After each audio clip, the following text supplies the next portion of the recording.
G'day possums, welcome back to the lab. In the previous episode I created this, an AirTag in the shape of a credit card. This was made from the parts of an Apple AirTag, and this card is known as version 1. And I made it because at 3mm thick it is so much easier to put inside your wallet. But the version 1 AirTag is a little bit quiet. So I'm building an AirTag version 2 with a bigger piezo or speaker. And we're going to see if the newer version 2 AirTag is louder than my first build. Enough talk, let's get started.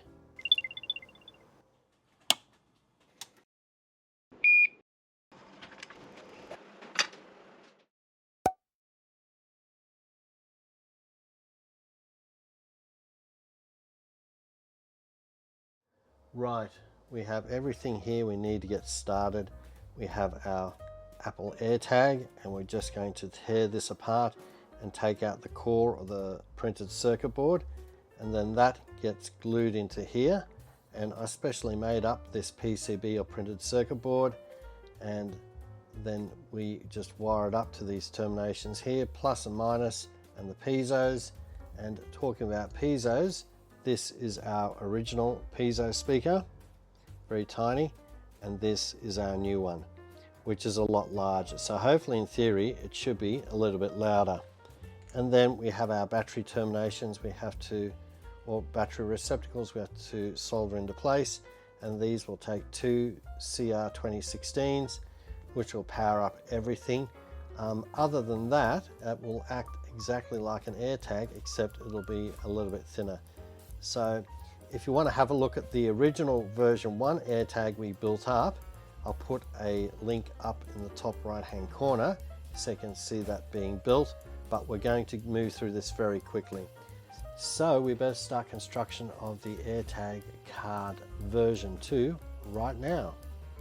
I rotate the battery cap anti-clockwise, then remove the original CR2032 battery. I separate the top of the shell from the bottom, exposing the core inside. The piezo speaker wires are disconnected. The glue holding the wires is heated and the wires are broken away. I cut the bottom shell in several places. The core is separated from the bottom shell. The piezo driver is pushed out. I remove the original battery connectors. Then I sand back the top of the core, being careful not to damage components, reducing it to less than 3mm thick. I wash the core in isopropyl alcohol to remove any grit and dry with hot air. It's time to mix some epoxy and glue the core into the new PCB or printed circuit board. I let everything dry on Glad wrap overnight.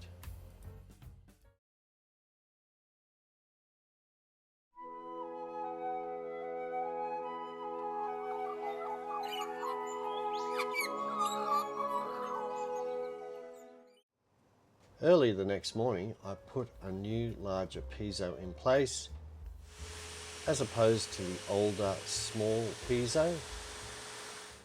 I tin up the battery terminals. I solder in the CR2016 battery holders. Battery receptacles here. We have the core or the electronics of the AirTag. We have our larger buzzer. We have a look on the back. We can see the brains behind the AirTag. So all we have to do is wire up the power and the piezo from this side and terminate it into these little pads here, and we'll be right to go. I wire up the negative between the core and the batteries. and then the positive between the core and the batteries.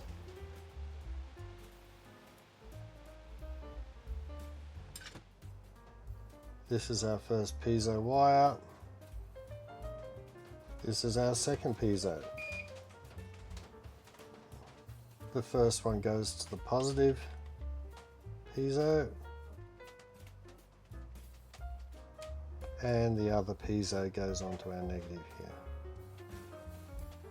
We have our two AirTag cards side by side here.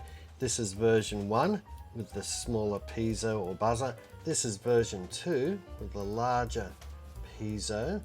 And what we'll do is we'll just play a sound on version 1 first.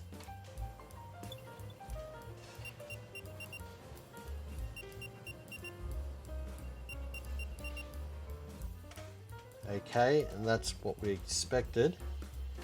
And we'll just play a sound on version 2.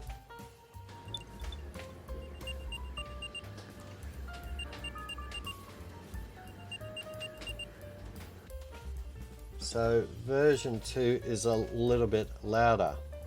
Well, at least I've improved the volume a little bit. It will never be quite as loud as the original Apple AirTag, but we've made it 60% thinner, so it can more easily go into a wallet.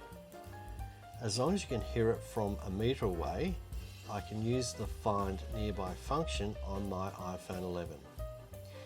If you're interested in seeing other stuff repaired, check out the rest of our channel. Don't forget to share, like, subscribe. Other than that, we will see you next time in the lab.